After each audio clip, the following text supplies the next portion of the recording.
Thanks so much for joining us for CBN NewsWatch. I'm Ephraim Graham. Two of the world's most brutal terror groups are joining forces. The Nigerian Islamist group Boko Haram has sworn allegiance to ISIS. Other jihadists have done the same in recent months, helping the Islamic State unleash terror from Africa to Asia. Dale Hurd has the story. Boko Haram's leader announced in an audio message they were swearing allegiance to ISIS. We announce our allegiance to the Caliph of the Muslims. Boko Haram has killed thousands in their home country of Nigeria and kidnapped those hundreds of schoolgirls last year. Experts say this unholy alliance gives both groups more legitimacy, which in turn helps in recruiting, funding, and logistics, and pushes ISIS' main goal of establishing a global caliphate. As the influence of ISIS grows, so too are their numbers, young men and women flocking to join their ranks from around the world. Over the weekend, Australian police detained two brothers, just 16 and 17, suspected of heading to Syria. Where they failed, those three British teenage girls are believed to have succeeded, slipping through Gatwick Airport unchecked before boarding a bus in Turkey for the border. Their families now accusing police of not sharing information that could have stopped them. If we had known what was going on, we would have prevented it to an extent. Iraq's prime minister fears that no army in the region can stand in the way of ISIS if they're allowed to continue. Earlier this week, Iraq launched its largest military offensive yet against ISIS in an attempt to retake Tikrit, which was seized by the group last summer. So the only way to take back the city is not by bombardment, by having troops on the ground. The prime minister says the ultimate goal is to retake Mosul, which he says could deal a fatal blow to the terror group. Mosul represents a symbol of their own claimed state. Once we take it back, we would have killed their own ambition. Dale Hurd, CBN News. Today, the U.S.-led coalition launched airstrikes targeting a Syrian oil refinery held by the Islamic State, and Nigeria's neighbors have begun fighting Boko Haram. About 200 vehicles with soldiers from Chad and Niger were seen today crossing into Nigeria to wage war against the Nigerian terrorists. The American missionary abducted from a school in Nigeria last month has been released and is safe. The Free Methodist Church USA says 71-year-old Phyllis Sorter was turned over to them Friday. Armed men abducted the Seattle woman from the Hope Academy on February 23rd and demanded a nearly $300,000 ransom. The church released a statement about her release, but did not give details of exactly how it happened. Peshmerga means those who face death. They're Kurdish soldiers battling the Islamic State in northern Iraq, and they've made significant gains. Now they say they need more help from America if they are to defeat ISIS. CBN News Chief International Correspondent Gary Lane traveled to Iraqi Kurdistan to learn more. Meet the Peshmerga, frontline fighters protecting Iraqi Kurdistan from the Islamic State. This experienced soldier joined them in 1982. He's fought in many battles, mostly against Saddam Hussein's army. Fighting against Saddam was different than fighting ISIS. With Saddam, we fought against an army. The ISIS terrorists are cowards because they are killing women and children. Other Peshmerga troops agree. The Islamic State fighters are terrorists. They are animals. We are fighting for the whole world. We will never, ever kneel down to them. We are thankful for the American help. ISIS is not a professional army. We've been fighting them bravely and defeating them. Thanks be to God. We're at Tiger Camp. This is the most forward Kurdish army Peshmerga base camp, not far from the city of Mosul.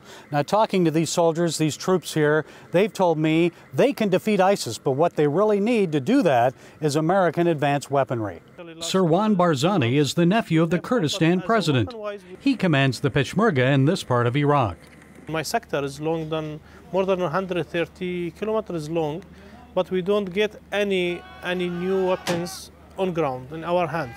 What we need heavy machine weapons. We need the big calibers. We need anti-tanks. We need the same our enemy, the terrorists, they're using against us. Some of the rifles used by the Peshmerga are more than 30 years old. So why don't they have new ones and more advanced weaponry promised to them by the United States? I posed that question to the Kurdistan Foreign Relations Director. This is our question as well. Is there a political ceiling that they don't want the Kurds to be strong enough? So if there is resistance, where is it coming from? Washington or Baghdad? It's with both, because unfortunately Baghdad is part of the problem, is not part of the solution so far. Before stepping aside last year, former Iraqi Prime Minister al-Maliki reportedly gave hundreds of millions of dollars to Shia militias for the fight against the Islamic State.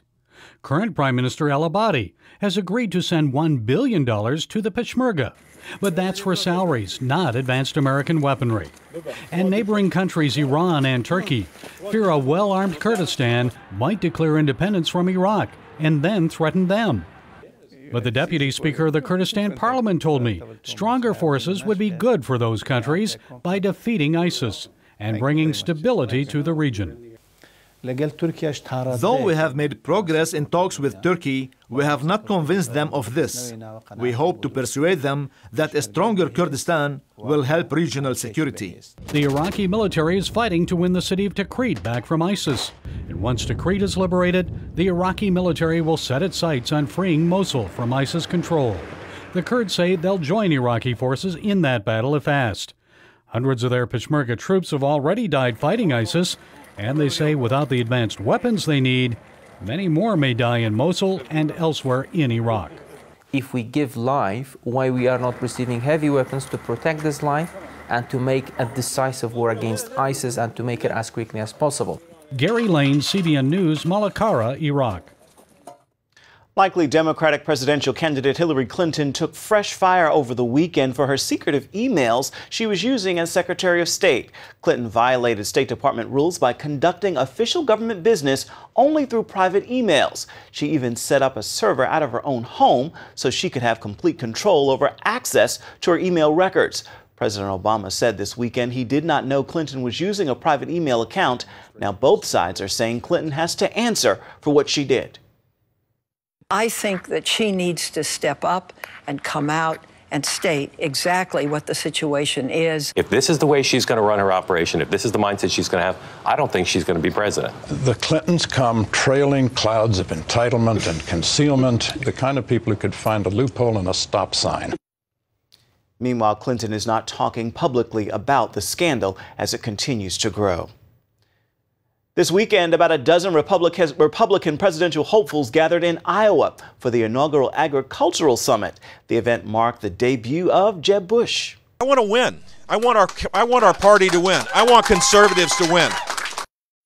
Bush made a stop at a pizza ranch in Cedar Rapids. It was the first time he met face-to-face with voters in that state. Much of the country's attention this weekend focused on a pivotal moment from 50 years ago, a brutal clash known as Bloody Sunday that made civil rights history. Thousands returned to Selma, Alabama to honor people who helped change not only a city, but the entire country. John Jessup was there. From around the state, I'm coming in from Montford, Alabama. It was 2 hours. To as far as New York State. We drove 18 hours. 18 hours? Yeah. Black and white, young and old, came to Selma to remember the heroes and the movement that changed America. And that change made even more apparent by the diversity of this crowd who are here to honor what happened 50 years ago on Bloody Sunday. On March 7, 1965, state and local police beat, tear-gassed, and injured dozens of peaceful protesters on the Edmund Pettus Bridge for their demonstration demanding the right to vote. The event shocked the nation and paved the way for the landmark Voting Rights Act.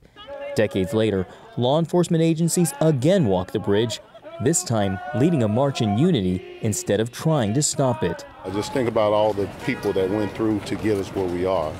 And so I just wanted to give my part in it. This is like giving back. For many, it was not only a chance to look back, but an opportunity to look forward. The people who sacrificed 50 years ago made it possible for many of us to be in Congress today.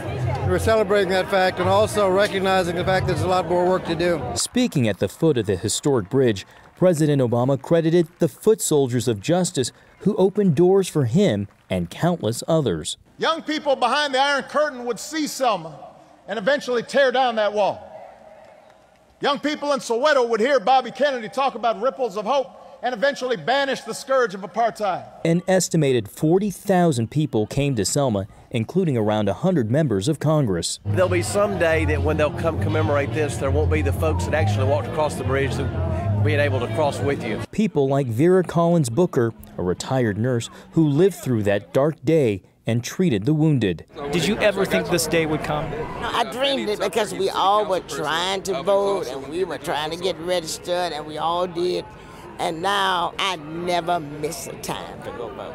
I don't care if it's raining or however it is, I'm gonna always vote. It was there at Brown Chapel AME Church where after just taking communion, parishioners took their first steps in their march toward equality and justice.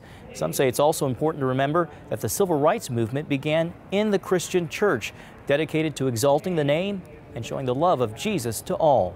The religious component of it is too often underestimated. People marched, they said their prayers, they got on their knees, they sang hymns, and they went out and believed they were right, and they made a decision they would not respond with violence. Reflections of a history defined by division today show healing and unity and a legacy still on the march. John Jessup, CBN News, reporting in Selma, Alabama. 3 gay men got married in Thailand in what is the first known homosexual polygamous wedding in the world. According to DailyMail.com, 2 of the men were already in a relationship before meeting the third and then deciding they wanted to get married. The ceremony happened in mid-February under Buddhist law. Thai law does not recognize gay marriage, but Buddhism doesn't officially forbid polygamy or homosexuality, except for monks who are to remain celibate. In 2013, 3 lesbian women got married in Massachusetts. The United States doesn't legally recognize their marriage either. Coming up, the American court that uses both the Constitution and the Quran. Is this Texas Sharia law a Trojan horse for Islam? Tens of thousands of Israeli leftists rallied this weekend for an anyone but Netanyahu rally. The Tel Aviv protest was the largest of Israel's election season. It featured speakers who said Prime Minister Benjamin Netanyahu was dangerous and called for his replacement. Meanwhile, gamblers around the world are betting big on Bibi for re-election. While pollsters show a close race between the Prime Minister and Labor leader Isaac Herzog, bookies say Netanyahu has an 81% chance of re-election. It is believed to be the first Islamic tribunal in the United States, and it's using Sharia law. Caitlin Burke brings us that story now from the home of this new tribunal in North Texas. Sharia is the law of the land in many Muslim-dominated countries. Spreading Sharia around the world is also the stated goal of terror groups like ISIS, Boko Haram, and the Muslim Brotherhood. Now an Islamic tribunal has brought the practice to, of all places, Texas. Sharia, it is like exactly Islamic law. This is from God. This is from Allah. Has full of mercy. I know, guys, you have a lot of bad experience and the bad examples around us. I agree with you, but not just in Islam. It is everywhere. The Islamic Center of Irving, Texas, is one of the locations that the Islamic Tribunal operates out of. The fact that Sharia law is being practiced in the U.S. at all coming as a shock to many Americans. I mean, immediately my mind went to, how can that be? We have a constitution. We're still under constitutional law, not Sharia law. It's just that simple. Dr. Tahir al-Badawi, one of the tribunal's 4 judges, says no decision will conflict with federal or state law.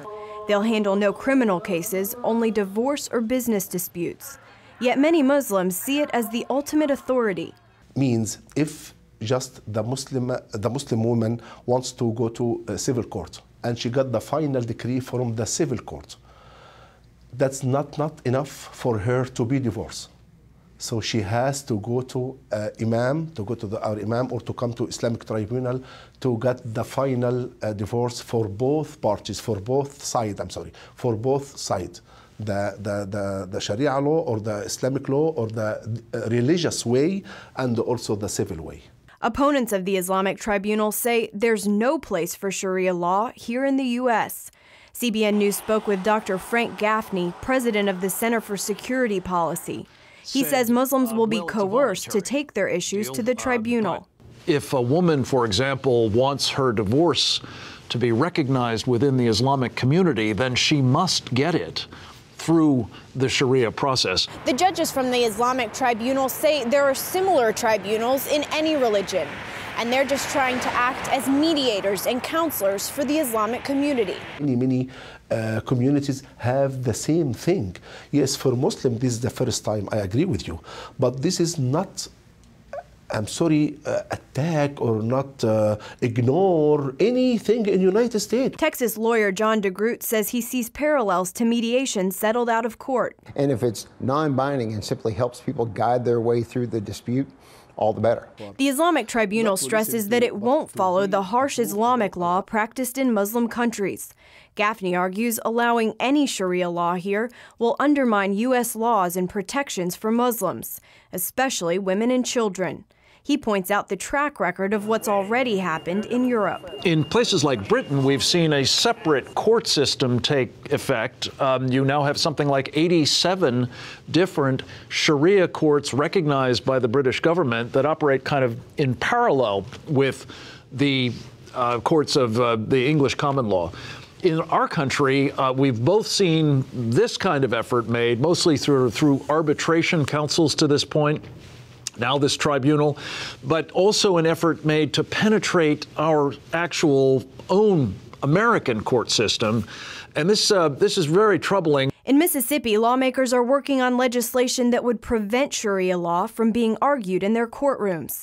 Another 24 states have also considered measures to curb Muslim law. Caitlin Burke, CBN News, Dallas, Texas. Up next, it is a tough job, but somebody's got to do it. Find out what it is like to be forced to give away millions of dollars each year thanks to a wealthy grandmother.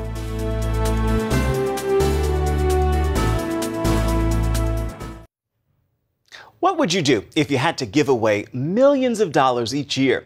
That's what one young seminary student had to decide when his wealthy grandmother died. As Chris Mitchell reports, it's been an unusual journey that's taken him throughout the world and now to Israel. Walter Panzier never played wheelchair basketball until he visited this rehab center for wounded Israeli soldiers.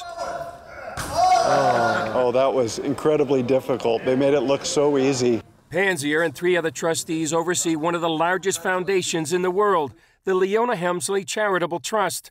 They donate millions each year to worthy projects around the world, like the Israel Rehab Center. Helmsley built a hotel and real estate empire estimated at $6 billion. She owned the Empire State Building and gained a reputation, to put it mildly, as a difficult boss. When she named her grandson as a trustee, it was something he never expected.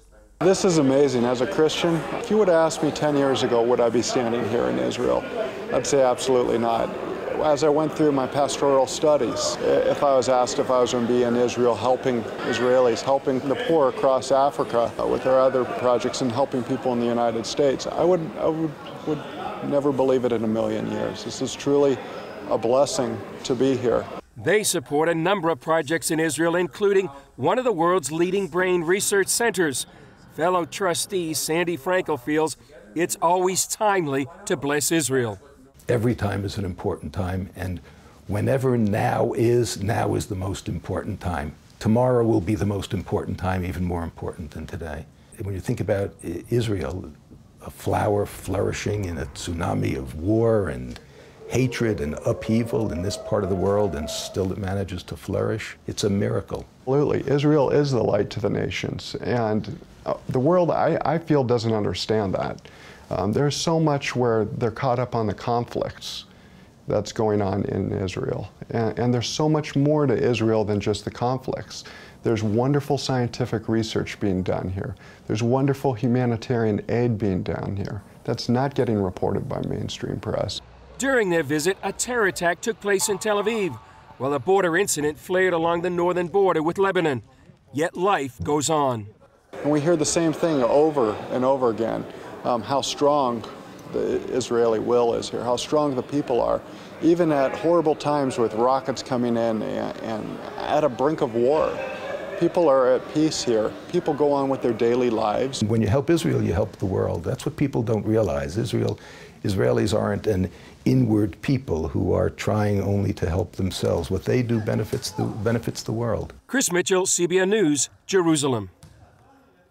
Tough job, but that man seems up to the challenge. Stay with us. There's more of CBN NewsWatch continuing right after this break.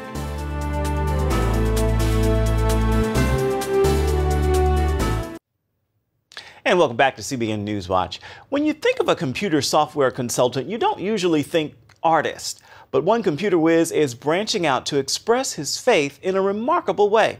Take a look at this. It is an image of a crucifix made with glass. After 25 years of staring at computer code, Jed Mallets quit his job. He wanted to try something different, so he's trying art. Mallets used his tech skills to draw up a blueprint of the art on his computer. He emailed that blueprint to a glass cutter who helped him produce this amazing 3D image of Jesus using 21 panes of glass. It is three-dimensionally cut flat glass. This is the first depiction of Jesus in large-scale sculptural glass and light. This is my journey into spirituality and believing. I wanted to depict Jesus as light itself. Now, the glass Jesus weighs about 4,000 pounds and stands 10 feet tall. It actually broke twice during shipping, but on the third time, the sculpture finally came to life. An amazing creation. Beautiful. Well, that is going to do it now for CBN NewsWatch. You can find more of our exclusive coverage of the issues you care most about at cbnnews.com. We'd love to hear what you think about the stories you've seen here today. You can do it on Facebook or at CBN News on Twitter. Hope you join us again right here next time. Make it a marvelous Monday, everybody.